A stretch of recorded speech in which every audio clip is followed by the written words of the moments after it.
نبی کریم صلی اللہ علیہ وسلم سوئے یہاں تک کہ آپ خراٹے لینے لگے۔ پھر آپ نے نماز پڑھی، اور کبھی راوی نے یوں کہا کہ آپ صلی اللہ علیہ وسلم لیٹ گئے، پھر خراٹے لینے لگے۔ پھر آپ صلی اللہ علیہ وسلم کھڑے ہوئے، اس کے بعد نماز پڑھی۔ پھر سفیان نے ہم سے دوسری مرتبہ، ابن عباس رضی اللہ تعالی عنہ کہتے تھے کہ ایک مرتبہ میں نے اپنی خالہ ام المومنین حضرت میمونہ کے گھر رات گزاری تو میں نے دیکھا کہ رسول اللہ صلی اللہ علیہ وسلم رات کو اٹھے۔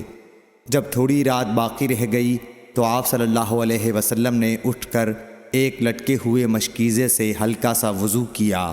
عمرو اس کا ہلکا پن اور معمولی ہونا بیان کرتے تھے، اور آپ کھڑے ہو کر نماز پڑھنے لگے تو میں نے بھی اسی طرح وضو کیا جس طرح آپ صلی اللہ علیہ وسلم نے کیا تھا۔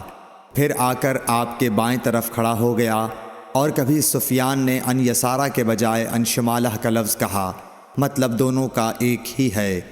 پھر آپ صلی اللہ علیہ وسلم نے مجھے پھیر لیا اور اپنی داہنی جانب کر لیا، پھر نماز پڑھی جس قدر اللہ کو منظور تھا۔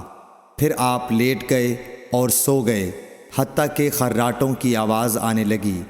پھر آپ کی خدمت میں مؤذن حاضر ہوا اور اس نے آپ کو نماز کی اطلاع دی۔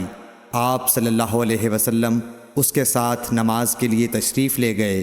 پھر آپ نے نماز پڑھی اور وضو نہیں کیا۔